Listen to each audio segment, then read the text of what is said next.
On a le plaisir d'accueillir Éric Orsena, diplômé en philosophie et sciences politiques et économiques. Il occupe plusieurs postes d'enseignement puis de conseiller politique.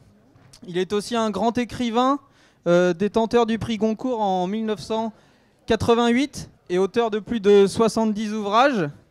Très intéressé par les sujets liés à l'agriculture, la gestion de l'eau, la mondialisation. Il a écrit dernièrement « Nourrir sans dévaster » en collaboration avec Julien de Normandie, qu'on a le plaisir d'accueillir aussi aujourd'hui à l'ESA. Donc diplômé d'AgroParisTech pour vous et de l'École nationale du génie rural des eaux et des forêts, qui a rapidement engagé une carrière politique en tant que conseiller, secrétaire d'État, ministre délégué, puis ministre de l'Agriculture sous Jean Castex. Il est aujourd'hui chef Impact Officer chez Sweep, c'est ça? Mon anglais n'est pas très bon.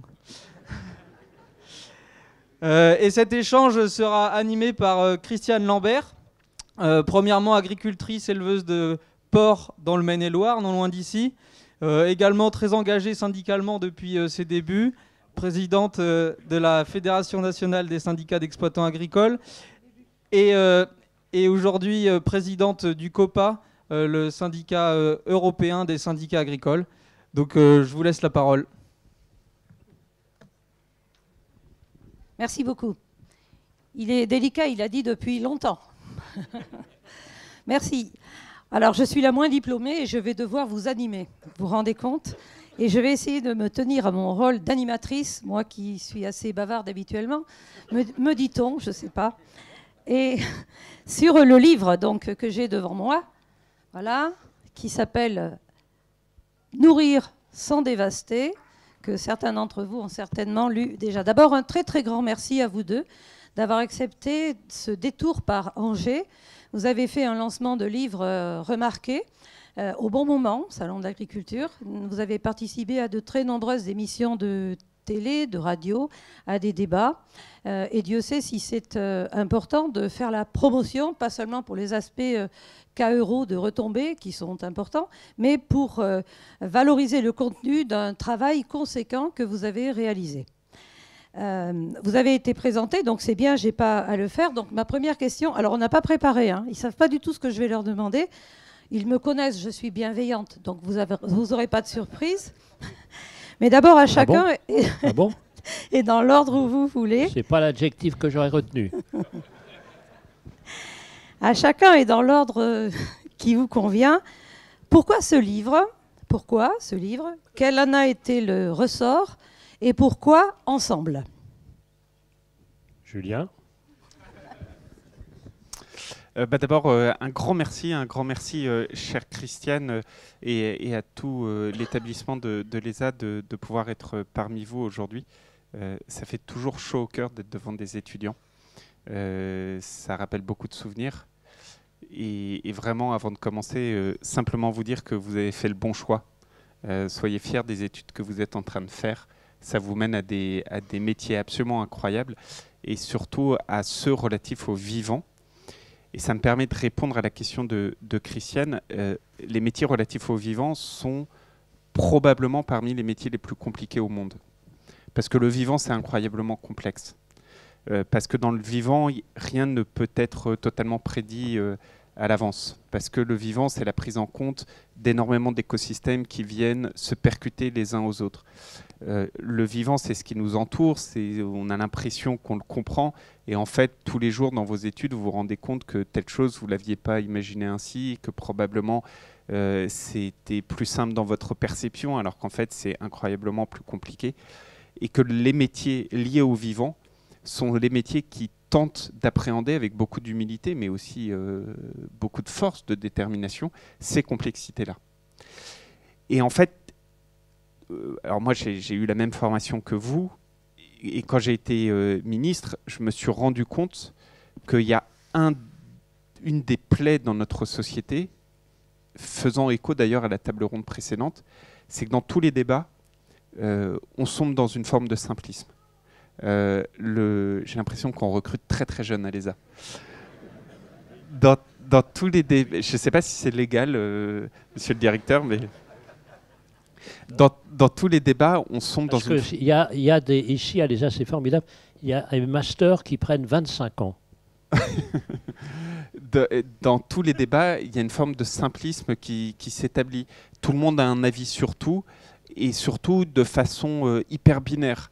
C'est bien, c'est pas bien, mais pourquoi les agriculteurs ils font pas comme ça, ils devraient faire ceci. Mais d'ailleurs c'est un scandale, ça va pas assez vite. Ça a l'air hyper facile. Pourquoi diable un tel n'a pas décidé de l'imposer et en fait tout ira mieux. Vous savez, le fameux Yaka Faucon, et n'importe qui a une idée là-dessous. Et alors avec Eric, on se connaît depuis fort longtemps, et j'ai le même amour qu'Eric pour le vivant, pour l'agriculture, pour nos territoires, pour ceux qui font vivre ces territoires. Et on s'est dit, il faut absolument mettre des mots sur nos expériences respectives, mais surtout avec une seule boussole, faire partager la complexité des choses. Et c'est pas évident, hein. Quand vous êtes en politique, essayez d'appréhender la complexité des choses. Christiane s'en souvient parce qu'on a porté tellement de combats ensemble, mais ici dans la salle, ne serait-ce au premier rang, Hervé et Joël, des combats si difficiles aussi qu'on a essayé de mener sur l'eau, sur l'influenza aviaire, enfin sur tellement de choses.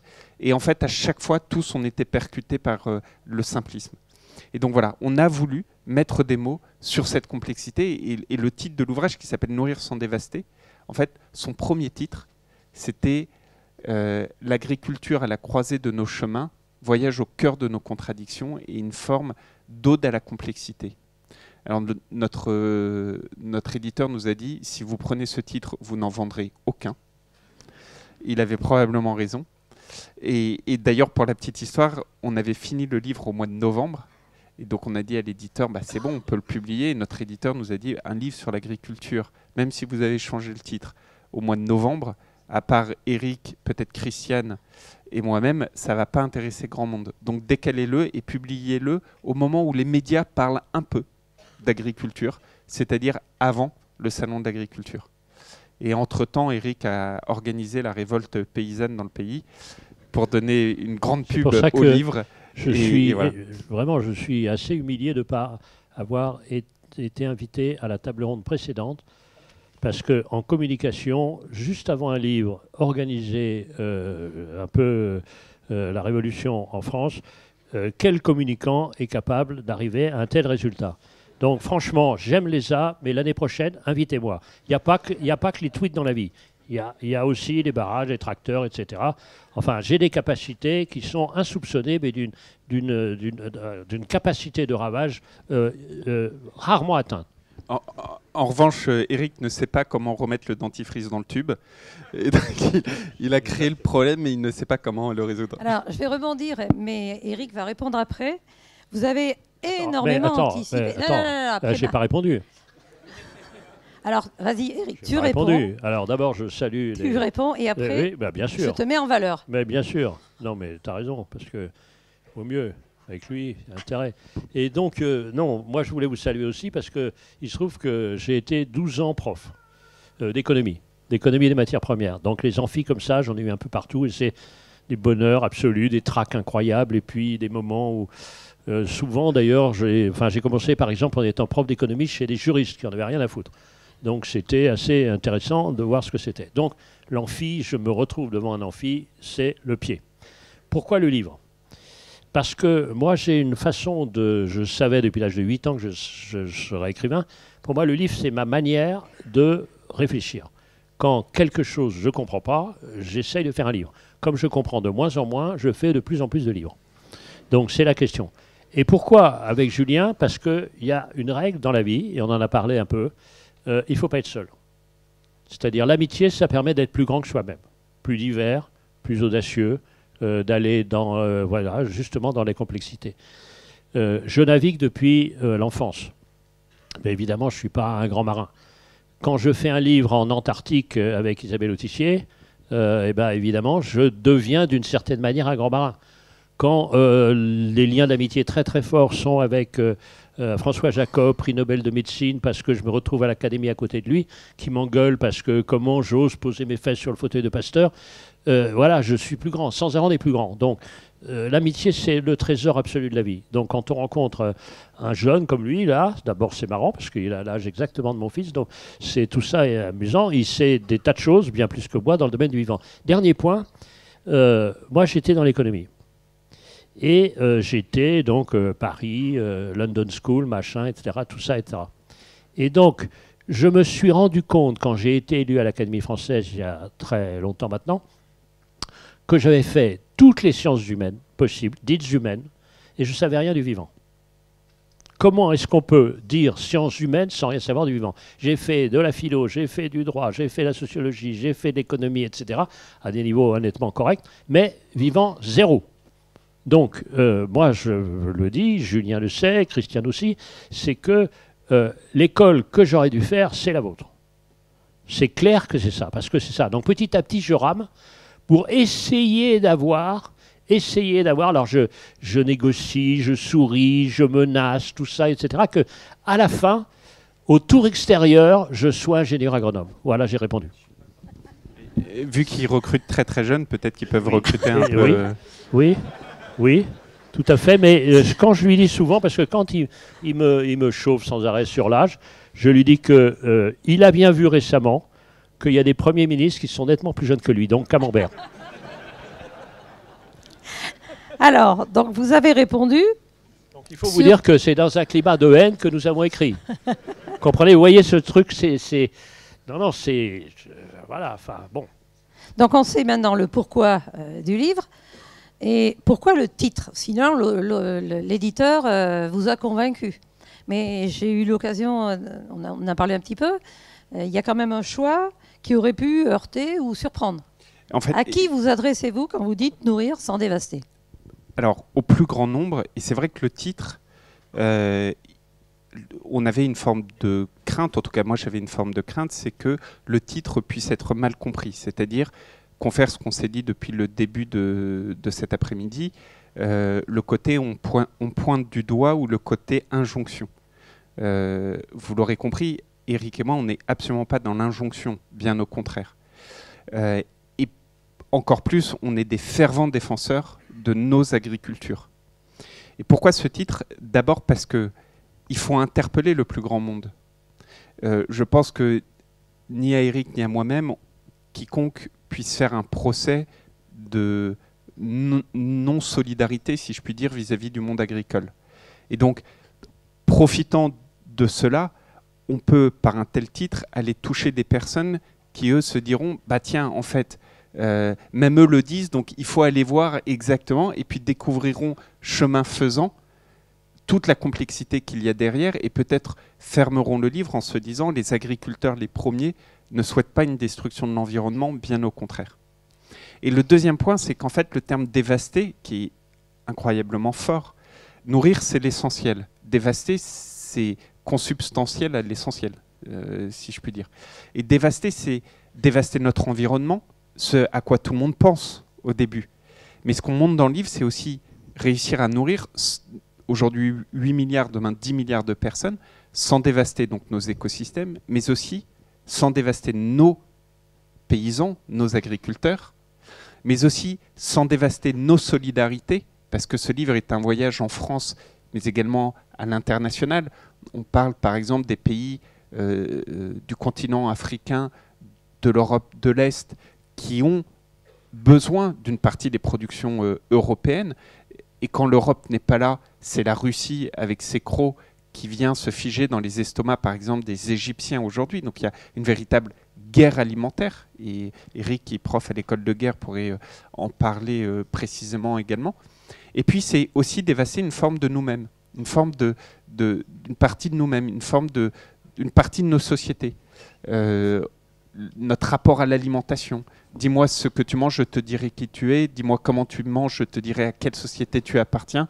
Dis-moi comment tu éduques tes enfants à l'alimentation, je te dirai quelle société tu es en train de construire. Et ce rapport à l'alimentation dont on a parlé avec le lait, par exemple, et dépasse bien plus la filière lait. C'est aussi notre rapport avec nos territoires, avec nos alimentations et avec une part de nous-mêmes, de nos sociétés. Et donc voilà, c'est dévasté dans un sens holistique, si je puis dire. Un complément, monsieur l'académicien? Je suis d'accord. Non, c'est vrai que c'était la relation qu'on a derrière cette question-là. C'est pour ça que le livre commence par ça. C'est-à-dire notre relation avec l'alimentation. On sait en tant que santé, je commence à savoir 2-3 trucs sur la santé en tant que ambassadeur de Pasteur depuis maintenant 10 ans. Dis-moi ce que tu manges, je te dirai qui tu es, etc., etc. Mais dis-moi comment tu manges. Je te dirai à quelle société tu appartiens. Et quand on voit que le repas à la française a été retenu comme patrimoine mondial de l'UNESCO, c'est-à-dire c'est une forme de civilisation. Donc si on ne mange plus comme ça, qu'est-ce qui va se passer ? Je me souviens que la table, le repas en commun, c'est un moment où on apprend, à part dans ma famille, à se parler, parce que dans ma famille, c'était très clair, en disant à table, les enfants ne parlent qu'à leur tour, et leur tour n'arrive jamais. Donc c'est pour ça que, vous voyez, j'ai envie de parler maintenant, parce qu'enfin, j'ai le droit de parler, surtout quand on ne me répond pas. Et donc, c'est cette question-là, c'est une question de civilisation. Quand vous voyez que des générations d'enfants sont incapables de faire la différence quand c'est blanc entre du poulet et du poisson, c'est pas possible. Quand vous voyez qu'une très grande partie des vaches finit en boulettes parce que ça demande trop d'efforts de mâcher, on se demande la génération suivante, est-ce qu'il y aura encore des dents ? Enfin, etc., etc. Donc ce genre de questions. Quand même, la nourriture, c'est quand même quelque chose d'assez clé. Quand vous voyez, on en parlait avec Julien, ça nous a complètement sciés. C'est que dans de plus en plus de programmes immobiliers américains, et on sait que ce qui est inventé aux États-Unis arrive chez nous, il n'y a plus de cuisine. Parce qu'on va gagner de la place. Il n'y a plus de cuisine, c'est-à-dire qu'il y a les esclaves qui vont arriver à livrer chez nous des saloperies de bouffe, et il n'y aura plus de cuisine. Pourquoi de cuisine ? Bien sûr que non. Donc chacun sera devant son écran, et on bouffera les saloperies qui sont venues par les esclaves, soi-disant écologiques, parce qu'au lieu de venir en mobilette, ils arrivent en vélo. Alors, Éric, tu m'as coupé mon élan tout à l'heure parce que je voulais justement dire que tu avais une imagination incroyable, que tu avais été précurseur, parce qu'en fait, on marche sur la tête. Tu as parlé de la révolte des agriculteurs. C'est un titre de chapitre du livre. On marche sur la tête à la page 81. Je vous invite à le parcourir. Alors, qu'est-ce qui vous a fait dire on marche sur la tête, cri de révolte en fait, et de rébellion. Qu'est-ce qui vous a fait dire on marche sur la tête ? Tout. Et d'ailleurs, quand il s'agit de tout, je passe la parole à Julien. Le chapitre auquel fait référence Christiane, c'est un chapitre qu'on a écrit au mois de juillet dernier. Vous savez, le début du mouvement agricole se traduit par les panneaux retournés dans les communes. Et ça, ce mouvement arrive à l'automne, soit 4 mois après. Et évidemment, ni nous n'étions au courant, ni eux n'étaient au courant de l'écriture de ce chapitre. Et sachant que ça a été le même slogan repris, on marche sur la tête. Peut-être un indice comme quoi on n'est pas complètement déconnecté de ce qui se passe sur les territoires. Et pourquoi ce chapitre on marche sur la tête ? En fait, c'est sur la partie qui traite beaucoup de la mondialisation, en ce qu'elle peut apporter des bénéfices. La mondialisation, il ne faut jamais l'oublier, ça a permis de sortir beaucoup de personnes de la pauvreté à travers le monde, beaucoup. Mais en même temps, ce qu'elle peut apporter d'incohérence totale. Et dans ces incohérences, on peut avoir de multiples exemples. Celui qu'on donne, c'est par exemple le blé noir introduit par Anne de Bretagne, qui est une plante fantastique parce qu'elle peut pousser dans des écosystèmes beaucoup plus rugueux que d'autres. Ce blé noir, aujourd'hui, à 80%, les crêpes bretonnes sont faites avec du blé noir qui est importé, de Chine et d'ailleurs. Il y a une forme d'aberration. Quand vous voyez... C'est quand même marrant qu'un truc en géographie, le sarrasin, il est chinois. Ça fait étrange quand on a appris l'histoire des croisades. Le deuxième exemple qu'on donne, c'est celui de la moutarde. Aujourd'hui, la moutarde de Dijon, une grande partie de la moutarde de Dijon est produite à Dijon, mais à partir de grains de moutarde qui viennent du Canada. Je me souviens très bien, quand Christiane s'en souvient aussi, quand j'avais été interrogé à l'Assemblée nationale, j'étais alors ministre, en disant « Vous verrez s'il se passe quoi que ce soit une sécheresse ou d'autres problèmes logistiques, la France ne pourra plus produire la moutarde. Et on m'avait répondu, bah voilà, encore un politique qui attise les peurs, jamais ça ne pourra arriver, c'est pas vrai, ça n'arrivera pas, etc. Vous vous souvenez, pendant la sécheresse plus guerre en Ukraine, c'était le parcours du combattant, sécheresse au Canada, c'était le parcours du combattant pour trouver des pots de moutarde. Ça devenait de l'or, les pots de moutarde. Et ça, c'est des points sur lesquels il faut mettre des mots dessus, parce qu'une fois qu'on a identifié le problème, sa source du problème, c'est quand même beaucoup plus facile de trouver des solutions que simplement constater en se disant bon, bah, qu'est-ce qui se passe encore, c'est un dérèglement, il faut demander aux agriculteurs de se bouger, de trouver la solution, ou aux politiques, ou aux acteurs économiques, etc. etc.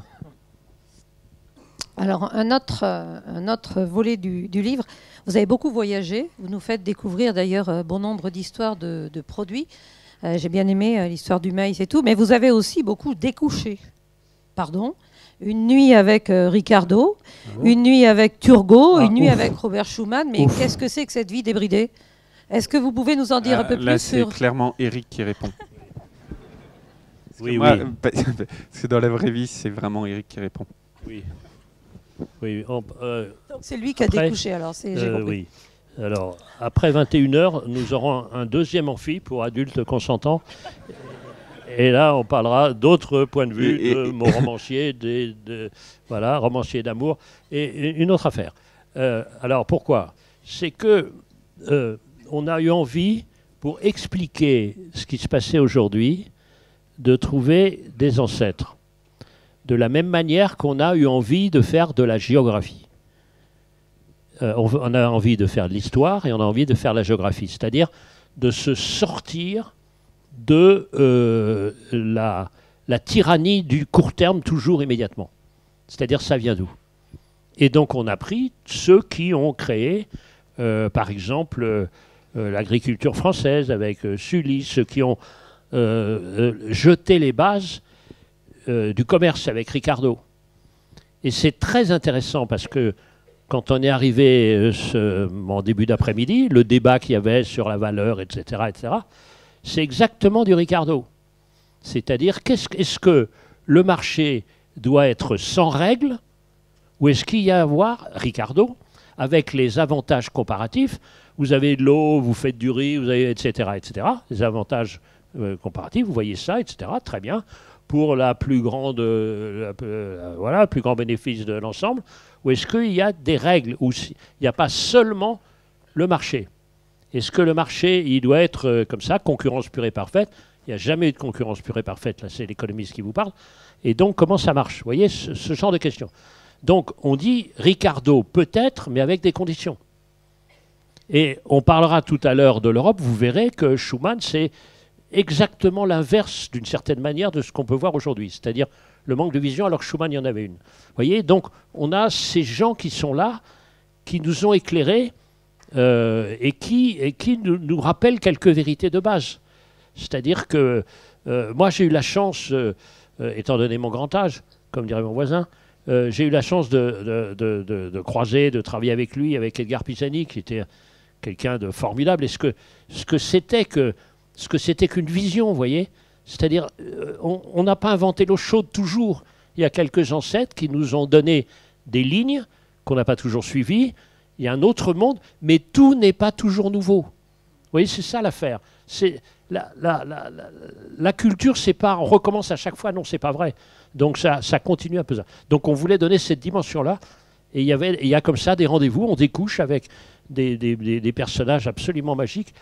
Avec sur la question très intéressante du commerce à l'intérieur du pays, avec Turgot, avec ce qu'on appelait la guerre des farines, etc. Ça veut dire comment. Vous voyez, toutes ces questions-là qui donnent cette profondeur à cette histoire des relations entre notre nation et son alimentation.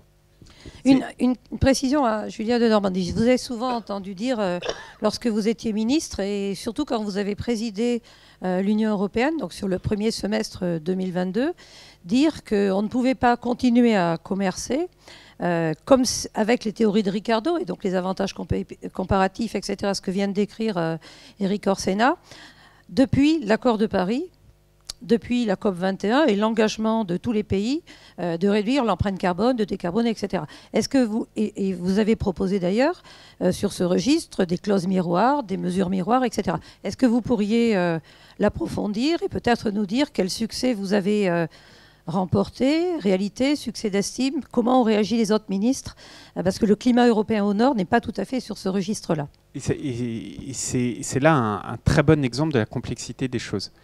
Il faut avoir en tête que le monde agricole est un monde qui est un monde libéral, qui est un monde favorable au commerce. D'ailleurs, la politique agricole commune, le traité de Rome, et après Edgar Pisani, quand il met en œuvre, quand il l'initie et met en œuvre, on est véritablement dans un moment où la France veut profiter du marché européen pour commercer et pour soutenir ses paysans. On a même commencé à passer le seuil de on doit produire pour nourrir après Seconde Guerre mondiale à un moment où on se dit on est une France avec une très grande puissance agricole, il faut absolument qu'on ait d'autres marchés à l'international et notamment l'Europe. Et d'ailleurs, c'est pour ça que le général de Gaulle s'oppose à l'entrée du Royaume-Uni pendant très longtemps en Europe parce qu'il a peur que le Royaume-Uni vienne contrecarrer les intérêts de la France. Tout ça pour dire que oui, il nous faut pouvoir commercer, pas pour les mêmes raisons d'ailleurs qu'au moment du traité de Rome, beaucoup pour des raisons de solidarité. On y revient peut-être, on y reviendra peut-être. C'est l'exemple de l'Égypte que je donnais tout à l'heure, où aujourd'hui on voit que les Russes utilisent l'arme alimentaire, c'est-à-dire rendent des pays totalement dépendants de leur propre production. Mais une fois qu'on a dit ça, commercer, ça ne peut pas se faire sans aucune règle. Et ce qui est très intéressant dans ces moments où on découche avec ces personnalités d'antan, c'est qu'en fait on se rend compte que leurs messages soit ont été oubliés, soit ont été sacralisés, mais en tout cas, on ne les questionne plus. Sully, pour vous donner un exemple, c'est l'un des pères de l'agriculture française. Au ministère de l'Agriculture, combien de réunions avons-nous eu avec Christiane et d'autres, salle Sully, où on arrive dans une salle en face de l'hôtel du ministre avec des très belles peintures qui expliquent la fameuse phrase de Sully, labourage et pâturage sont les deux mamelles de la France. Sully, on a oublié son message de se dire à quel point l'agriculture est une force dans notre pays. Évidence qu'il faut remettre sur le devant de la scène. Turgot, autre personnage incroyablement intéressant, Éric évoquait la guerre des farines, mais Turgot, c'est le maître à penser d'une école qu'on appelle les physiocrates et qui dit, dans la vie économique, il ne doit pas y avoir de rente, il faut lutter contre les rentes et il faut privilégier, je le cite, le renouvellement de la ressource au revenu et donc au profit. Et en fait, disant, c'est le renouvellement de la ressource qui doit être l'indicateur de revenus et de création de richesse. Hyper intéressant, à un moment où revient sur le devant de la scène, et on doit vous l'enseigner ici à l'ESA, la fameuse agriculture régénérative. Agriculture régénérative et renouvellement de la ressource, c'est exactement la même chose. Sauf que Sully le disait sous Louis XVI. Donc, je veux dire, il était temps de le remettre sur le devant de la scène. Et Ricardo, pour en revenir à la question de Christiane, Ricardo, lui, il a dicté tous les échanges commerciaux. Tous. L'Organisation mondiale du commerce, aujourd'hui, est toujours assise sur les théories de Ricardo, la théorie des avantages comparatifs. Ricardo, d'ailleurs, qui s'était inspiré des travaux de Turgot à l'époque et de Quesnay, etc. Et Ricardo, il disait, en fait, on va profiter des avantages de chaque pays pour spécialiser les pays dans leur production et tirer profit. Ça va réduire le coût des objets et des biens pour nos citoyens. Et donc, on va importer, on va devenir interdépendant, etc. Sauf que Ricardo, et on ne peut pas lui en vouloir, c'était pareil il y a plus de 2 siècles, il a oublié une virgule dans sa théorie. C'est des avantages comparatifs, virgule, sauf si ces avantages se fondent sur la destruction de l'environnement. Et aujourd'hui, ce qu'on constate, c'est quand vous prenez du poulet brésilien, alors pour ceux qui ne me connaissent pas, moi mon ennemi est le poulet brésilien, pour paraphraser des phrases de politique. Le poulet non mais c'est terrible, hein. Moi j'ai une grande famille brésilienne, je ne peux plus y aller. Voilà. Et je vais vous raconter une histoire, vous allez voir, c'est terrifiant. Ma famille m'a dit, mais que tu vois ce mec Enfin, et que vous preniez le poulet brésilien qui est fondé sur des élevages à 2 millions, 3 millions, 4 millions, bourrés aux antibiotiques, quand vous voyez qu'on a créé une interdépendance à des cultures brésiliennes où les produits phytos sont largués par avion, il y a 2180 avions au Brésil, il y a 4000 avions aux États-Unis. Au Brésil, on raconte cette histoire incroyable où la personne qui conduit l'avion, qui somme toute ne devrait pas vraiment être un agriculteur, se gourre et largue la cargaison de produits phytos, non pas sur le champ, mais sur l'école voisine. On se rend compte de tout ça. Et pourtant, on importe ces produits. Et donc, on interroge ces modèles en se disant il faut absolument non pas s'opposer au commerce, parce qu'on a besoin de commercer encore une fois, mais rendre le commerce beaucoup plus juste en introduisant donc ces clauses miroirs, c'est-à-dire ce que je n'ai pas le droit de produire moi, je ne devrais pas avoir le droit d'importer. C'est ça la notion. Et j'ai eu des succès, mais aussi des échecs. Je pense que le succès, c'est d'avoir réintroduit cette notion au niveau européen, de m'être battu notamment contre le poulet brésilien, mais aussi des échecs parce que l'Europe, qui est magique, on n'a pas tous les mêmes intérêts. Vous avez des pays beaucoup plus libéraux qui vont vous dire « Moi, je ne veux pas de clause miroir parce que si on met des clauses miroirs sur le volet agricole, je vais avoir des emmerdes pour pouvoir aller, des ennuis pour pouvoir aller exporter mes... Il y a des très jeunes dans la salle, donc attention. Des ennuis pour aller exporter mes machines à outils et mes voitures. » Voilà. Mais Julien, si je peux me permettre... raconte quand même l'histoire de l'angine de ta fille. Ouais, parce que tu as quand même, vous avez quand même, parce qu'on se vous voit, vous avez quand même une histoire incroyable avec le poulet. Je pensais d'ailleurs que vous alliez oublier l'Égypte. Il s'avère que moi j'ai habité en Égypte entre 2008 et 2010. J'ai 4 enfants aujourd'hui. À l'époque, j'ai uniquement un enfant qui a aujourd'hui 15 ans et à l'époque, elle a 1 an et elle tombe malade. Je vais chez le pédiatre. Et je demande au pédiatre qu'est-ce qu'il faut faire. Et il détecte une angine. Il me dit qu'il faut lui donner des antibiotiques. Et donc je retourne à la maison. Je demande à la nounou de ma fille est-ce que vous savez où est-ce que je peux trouver une pharmacie avec ce type d'antibiotiques? Et la nounou me répond mais vous n'avez pas besoin d'aller à la pharmacie, allez au supermarché. Je dis mais je vais au supermarché toutes les semaines. J'ai jamais trouvé d'antibiotiques là-bas. Et elle me répond votre fille n'a pas besoin d'antibiotiques, elle a besoin de poulet. Parce que c'est du poulet brésilien. Et donc, vous aviez protéines amoxicilline pour le prix d'une... Et vous voyez quand même un papa aussi peu reconnaissant. Le poulet brésilien sauve sa fille et il décide de lui déclarer la guerre. Donc, moi, j'ai des amis avec des poulets brésiliens. Je veux dire, ils ne sont pas contents. Et ce que disait Thierry Cotillard tout à l'heure, c'est hyper important. Christiane s'en souvient. Joël aussi, on s'était battu pour mettre en place une nouvelle réglementation qui d'ailleurs a été encore renforcée là, qui fait que n'importe où, dans les restaurations hors domicile, vous avez la capacité de demander l'origine de la viande, pas que la viande bovine qui avait été instaurée après, vous vous souvenez, les lasagnes de cheval et non de viande, mais également l'origine de la viande porcine, des ovins, des caprins et évidemment du poulet. Et donc quand vous voyez poulet, entre parenthèses Brésil, je n'irai pas plus loin du fait de mon voisin, mais soit vous l'envoyez à Eric, soit vous commandez autre chose. Alors il y a un autre volet dans le livre, où vous parlez pas mal alors la complexité, je pense qu'on l'a évoqué, du temps long. Alors je ne sais pas si c'est... l'académicien qui a quelques éléments de philosophie, de sociologie, l'immédiateté dans notre société et le temps long de l'agriculture. Comment concilier? Et si c'est le temps long, je suis plus concerné que lui, vous comprenez déjà. Alors, mais le temps long, c'est ce qu'on disait tout à l'heure, et ça vous concerne directement. Et on a essayé de clarifier un peu les choses avec Julien, c'est-à-dire une vision. Et il y a une sorte de règle incroyable. J'ai connu ça parce que j'ai été 25 ans conseiller d'État. Donc, moins vous avez de vision, plus vous multipliez les normes. Parce que vous allez dans un sens, dans un autre, et puis c'est contradictoire et tout ça sans arrêt. Donc, vous zigzaguez sans arrêt. Donc, à chaque zig, une norme, à chaque zag, une autre norme, et puis zigzag comme ça multiplié. Donc, la question, c'est une vision. Et quand on en parlait, moi j'étais passionné par toutes ces tables rondes, mais la première aussi. C'est-à-dire comment devant ceux qui choisissent le métier, un des métiers les plus passionnants, qui est nourrir son prochain, mais en même temps le plus incertain, quand même, avec des possibilités de revenus, on ne sait pas comment ça va, instable, on va dire, s'il n'y a pas de vision.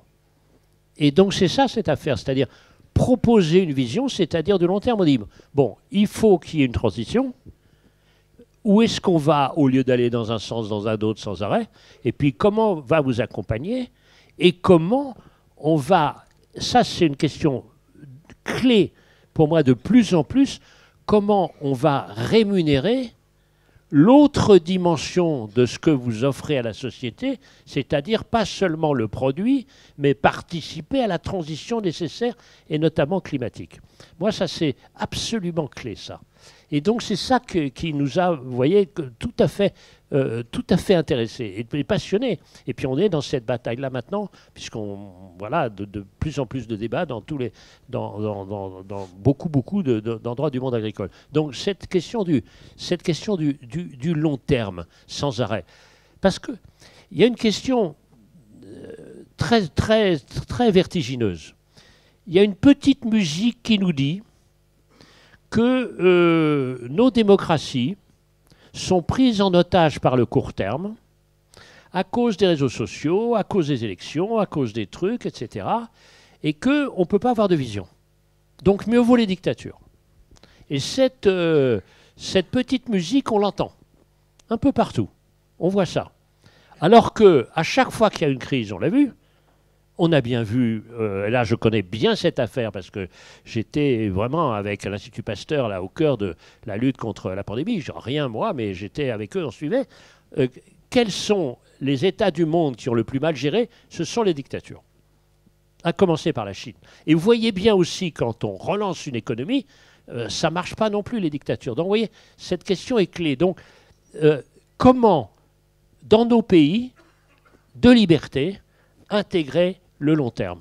C'est une question absolument clé. Et dans les questions d'un rapport d'une société avec l'essentiel, il y a évidemment l'essentiel, c'est notre nourriture, notre alimentation, etc.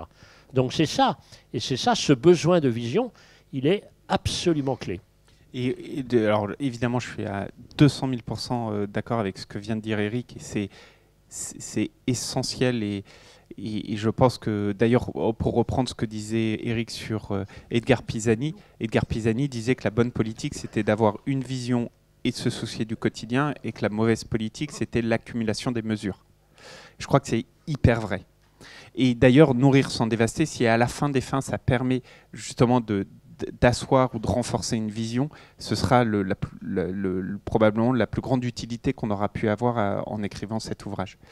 En revanche, au-delà de la vision, ce qu'il faut avoir en tête, parce que c'est vous qui allez être concerné en plein là-dessus, moi, il y a 20 ans, quand j'étais à votre place, on ne me mettait pas une pression énorme en me disant il y a une impatience phénoménale du fait notamment du changement climatique ou du fait des impacts sur la biodiversité.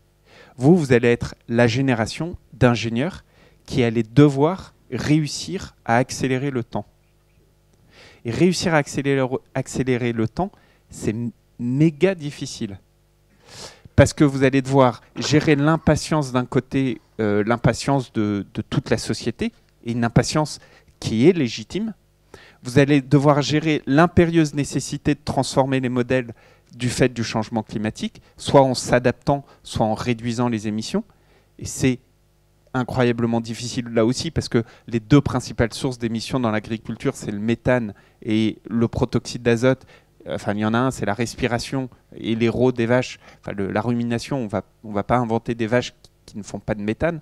Et de l'autre, c'est lié aux engrais et c'est la nourriture des plantes. Donc, c'est deux fonctions vitales. Donc, il faut réussir à appréhender la chose.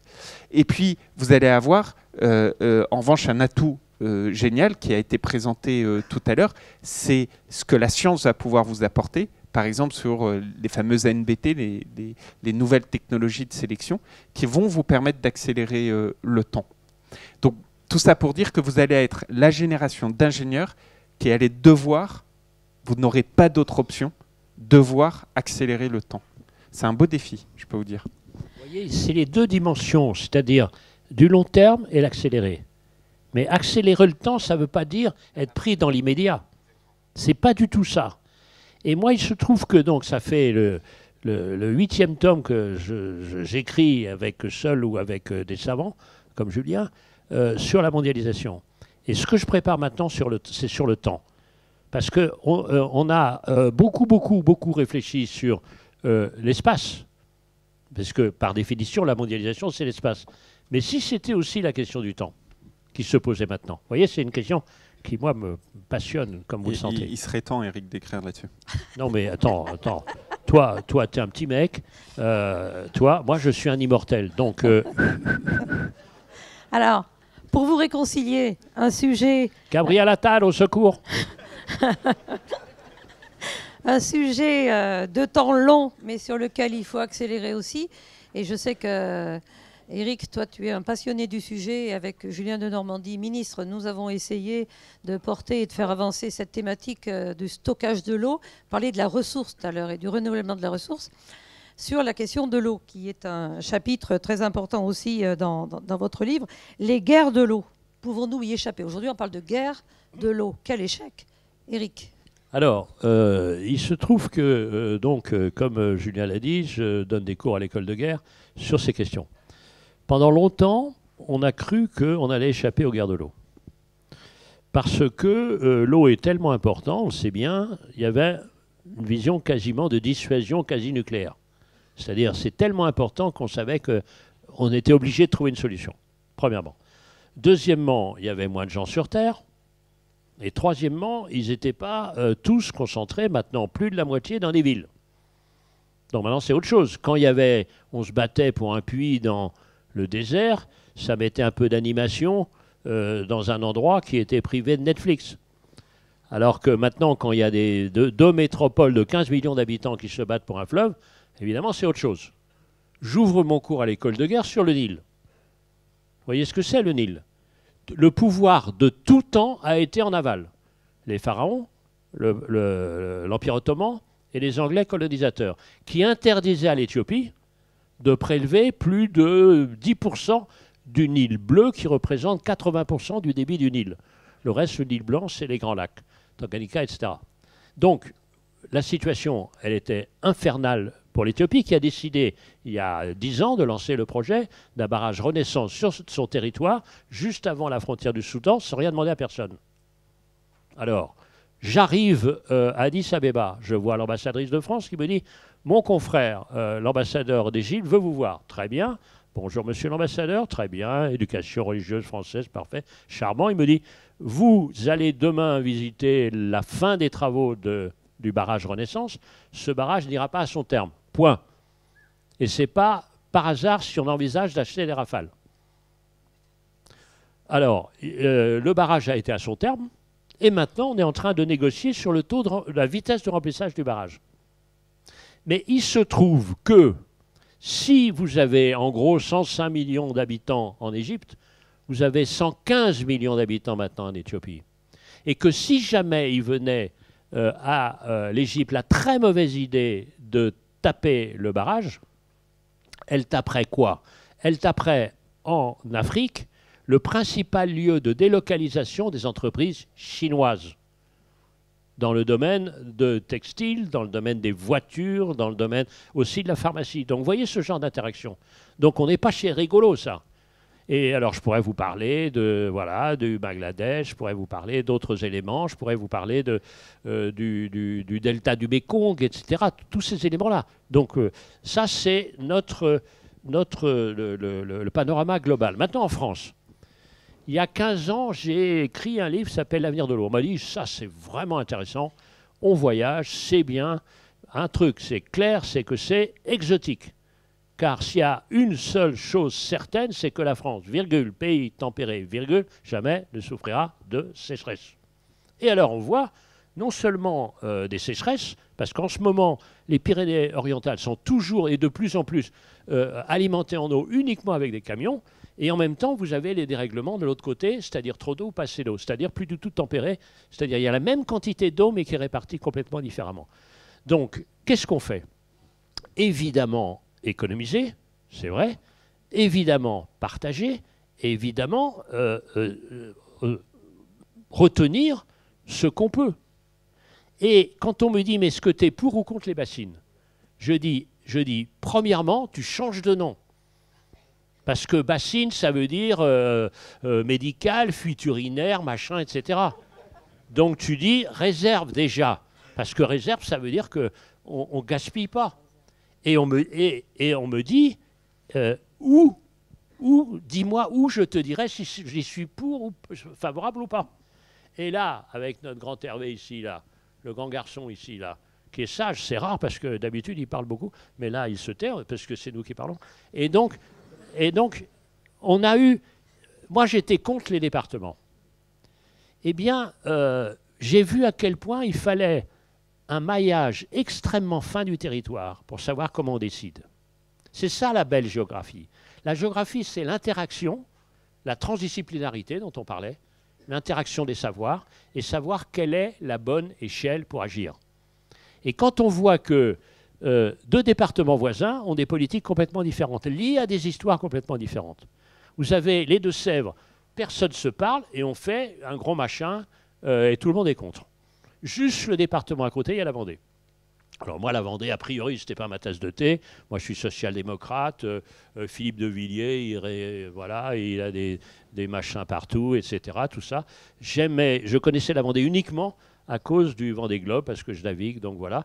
Mais j'ai découvert des gens incroyables, c'est-à-dire des gens qui sont d'un dynamisme inouï. C'est un des hauts lieux français de la transition énergétique. C'est une sorte de terreau formidable pour les PME. Et on se parle. Résultat, il y a des réserves d'eau partout, personne gueule et tout le monde est content. Et donc on voit ça, c'est-à-dire c'est vraiment l'école du partage.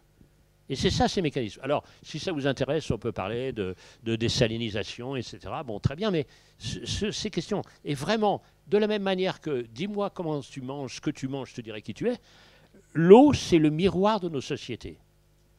Dis-moi comment tu les gères, à quel prix, au bénéfice de qui, à court terme ou à long terme, je te dirai exactement à quelle société tu appartiens et tu appartiendras. Vive l'eau. Enfin, mais je précise les choses, c'est que je suis aussi membre de l'Académie du vin de France, que je suis aussi, à force de manigance, entré au bureau de l'Académie du vin de France, car vous êtes membre du bureau de l'Académie du vin de France, vous participez au voyage d'études. Merci. Et tu étais au bar à l'aller dans le train de la SNCF. Absolument. Alors, moi, en dessous de 2 grammes, je ne sais pas quoi faire. Il y a un sujet qui vous est cher à tous les deux, mais peut-être, Eric, c'est l'Europe. Alors le titre dans le livre, c'est l'Europe unie, mais l'Europe cocu. C'est brutal quand même, Eric. Oui, mais, non, mais ça, c'est Julien, c'est typique le style de Julien. Alors, Julien de Normandie. Alors, d'abord, il faut avoir en tête qu'Eric et moi-même, on est des fervents amoureux de l'Europe. Aujourd'hui, l'une des conséquences du simplisme qu'on a évoqué tout à l'heure, c'est le populisme. Il faut faire très attention au populisme, il faut faire très attention à toute forme d'extrême, il faut faire très attention au discours qui consiste à dire l'ensemble de nos maux, l'ensemble de nos problèmes, c'est l'Europe. Ne jamais oublier que l'Europe, elle naît 5 ans après la Seconde Guerre mondiale, quand il y avait ce qu'on a appelé les pères fondateurs, donc Robert Schuman, qui s'est dit, tiens, je vais partager ce que j'ai de plus précieux avec celui qui vient de m'envahir avec tous les crimes atroces. Et c'était la Troisième Guerre en 80-90 années que j'avais avec lui. On aurait pu se dire, ces gens sont absolument dingues que de vouloir partager ce qu'ils ont de plus précieux avec cet ennemi qui était l'ennemi le plus féroce. Bien au contraire, Robert Schuman dit, à cette époque, avec les pères fondateurs, je vais partager le charbon et l'acier, parce que non seulement la guerre deviendra impensable, mais elle sera en plus impossible. Ça, c'est le début de l'Europe. Le début de l'Europe. On voit la difficulté sur laquelle l'Europe s'est ensuite forgée décennie après décennie. J'en profite pour saluer le boulot incroyable que fait Christiane dans ses responsabilités européennes qu'elle a aujourd'hui et qui croit tout en ayant des... On peut l'applaudir.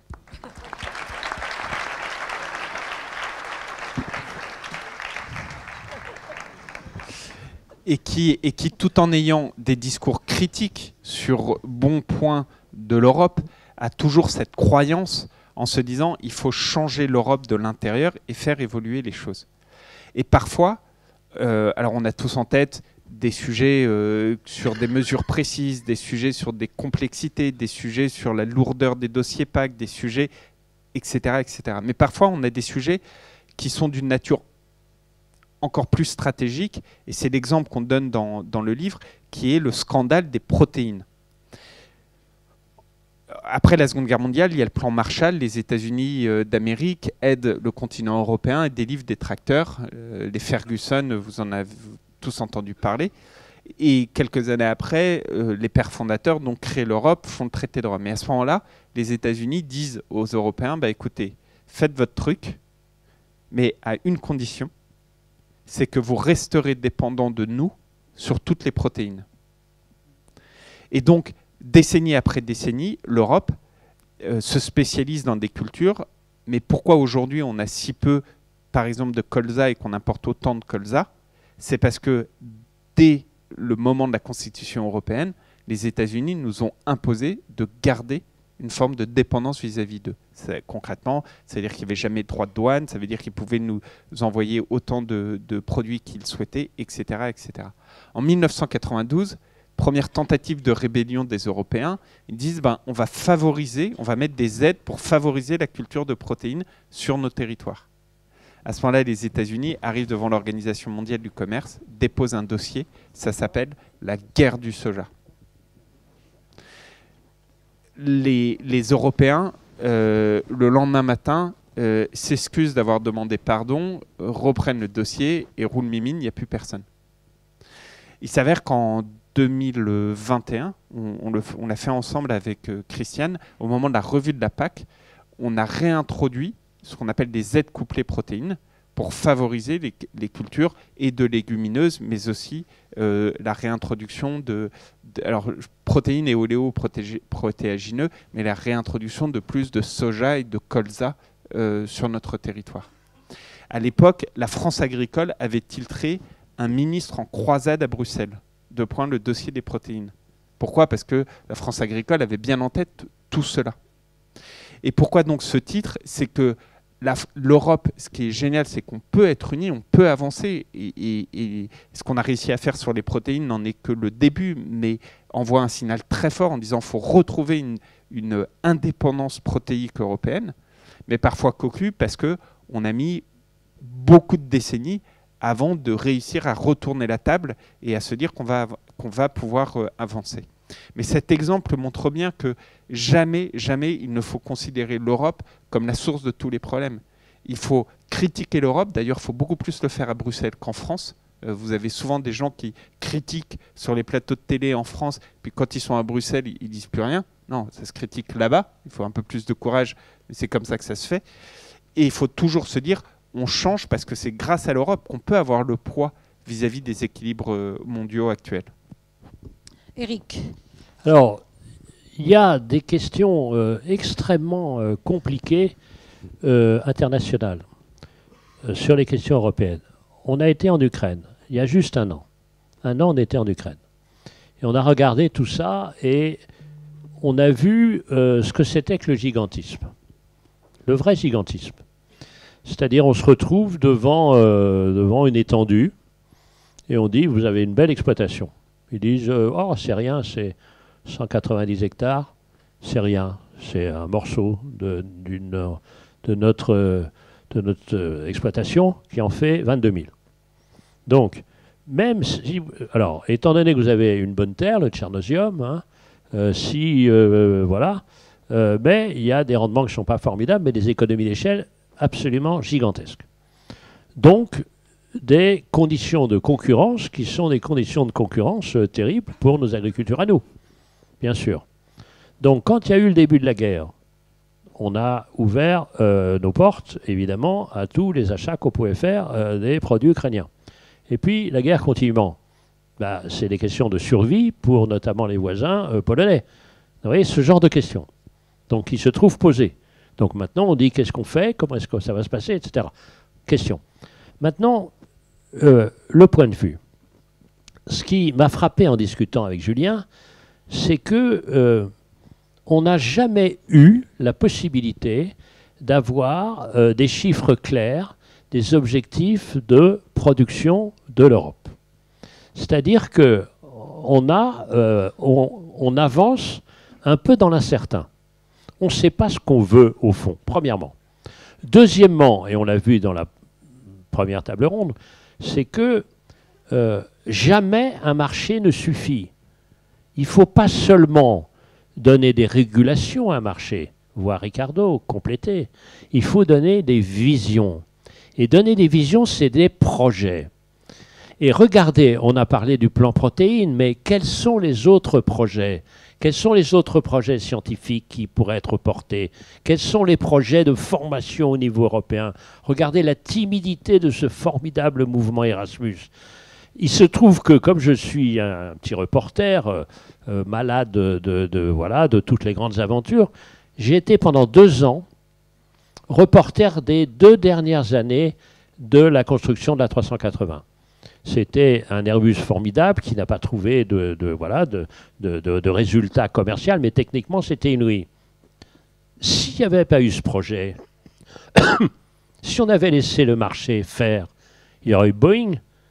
Alors, on voit que les Boeing, ils n'arrivent pas à les construire parce qu'il y a des telles injonctions des financiers qu'on s'en fout de la technique. Alors, c'est gênant quand on construit des avions. Mais c'est ce genre d'articulation, moi, l'Europe. Mais, et pour finir, c'est que ceux qui disent qu'on va faire tout seul, mais qu'est-ce que ça veut dire quoi, ça? Ça veut dire quoi être seul? Ça veut dire quoi? Ça veut dire qu'on va être seul comme ça, là, on va retirer tout, on pense qu'on aura les réponses à tout? Donc, moi, ce qui me fascine de ce qui vous attend là, c'est que vous êtes d'abord, Julien l'a dit et je partage, vous êtes au cœur d'un métier absolument essentiel aux vivants. Donc, je parle à vous comme quand je parle aux médecins. Moi, j'ai deux ratages dans ma vie de ne pas avoir été agronome et de ne pas avoir été médecin. En gros, c'est un peu la même chose. Donc, vous allez devoir inventer ça. Et donc, vous êtes là, ces questions-là. Donc, quand vous entendez des gens, demandez quelle est la solution, quelle est la vision, comment ça va se passer et comment on peut y participer. Rien n'est plus intéressant. Vous savez, comme le rappelle souvent Julien, je suis un vieil homme qui bouge encore pour quelques semaines. Et donc, il y a eu une première révolution agricole, c'est le machinisme. La deuxième, c'était la chimie. Et le troisième, c'est un peu ce qu'on va donner maintenant, avec toutes ces articulations des transitions. Et vous êtes au cœur de ça. Donc voilà, c'est bien. Enfin, qu'est-ce qu'on peut faire de mieux que vous, quoi? On peut dire ça, en résumé. C'est une belle conclusion. Autant suspendre ton vol. Je crois que le silence qui a régné pendant vos interventions à tous les deux montre vraiment l'intérêt, le privilège, la chance, l'honneur que nous avons eu de vous accueillir tous les deux. Pour moi, de vous animer, mais je savais que ça n'allait pas être compliqué. Il y a 2 grands bavards. 1000 merci. Vous étiez attendus ici à l'ESA par les étudiants. Vous leur avez délivré un message d'espoir, un message aussi d'engagement. Et c'est ce qu'ils attendaient aussi. En tout cas, foncez. Merci, vraiment. Tonnerre d'applaudissements. Est-ce que je peux être juste faire un...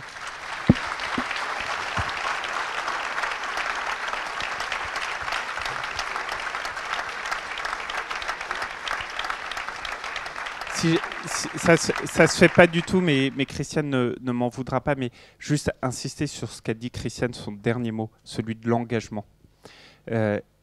Dans la salle, vous avez aussi beaucoup de personnes, et vous le verrez dans vos carrières, qui se sont engagées dans le syndicalisme, parfois dans la politique, parfois dans les associations, dans les coopératives, etc. L'une des forces du monde agricole, c'est que c'est un monde d'engagés. Faites-le. Aujourd'hui, vous voyez qu'il y a beaucoup de débats, qu'il y a énormément d'idées qui sont véhiculées. Les meilleurs ambassadeurs de ce en quoi vous croyez, c'est vous-même. Donc allez-y à fond. Vous avez une chance incroyable de faire ce que vous faites. Vous avez des défis devant vous l'humanité a besoin de les relever, donc on compte tous sur vous. Et en plus, vous le faites dans un cadre qui est cette école de l'ESA qui est fabuleux. Donc voilà, réalisez la chance que vous avez, allez-y à fond avec une énorme motivation, écoutez pas trop tous ceux qui dénigrent en disant tout ça, ça n'a pas d'avenir. Bien au contraire, vous êtes le présent pour construire cet avenir de demain.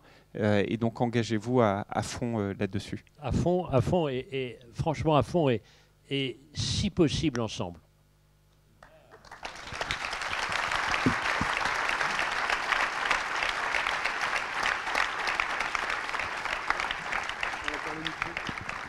Bon, merci beaucoup, hein, vraiment à tous les trois, c'était vraiment super et je pense que comme tu l'as dit Christiane, le bruit, il n'y avait pas de bruit, donc ça montre ce que ça montre, effectivement. J'en profite juste puisqu'on terminait sur le sujet de l'Europe, on organisera une conférence sur l'Europe, sur l'Union Européenne, sur les élections européennes le 9 avril prochain, donc vous pouvez d'ores et déjà noter dans votre agenda et je vais laisser la parole à Jean pour le mot de la fin.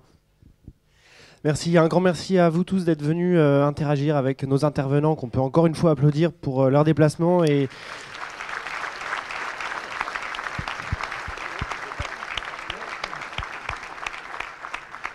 merci à eux vraiment d'être venus pouvoir débattre des enjeux de l'agriculture d'aujourd'hui mais qui sont aussi ceux de demain. Un grand merci aussi à l'équipe qui a organisé cette journée pour la 2e édition, Alex Béloche notamment, Jean-Baptiste aussi, bravo. Alors du coup, petit point organisationnel, on va laisser un temps de 10 minutes, puisque comme je l'ai dit au début de la journée d'agriculture, on a l'honneur de pouvoir assister à la cérémonie de remise de la Légion d'honneur de notre marraine Christiane Lambert.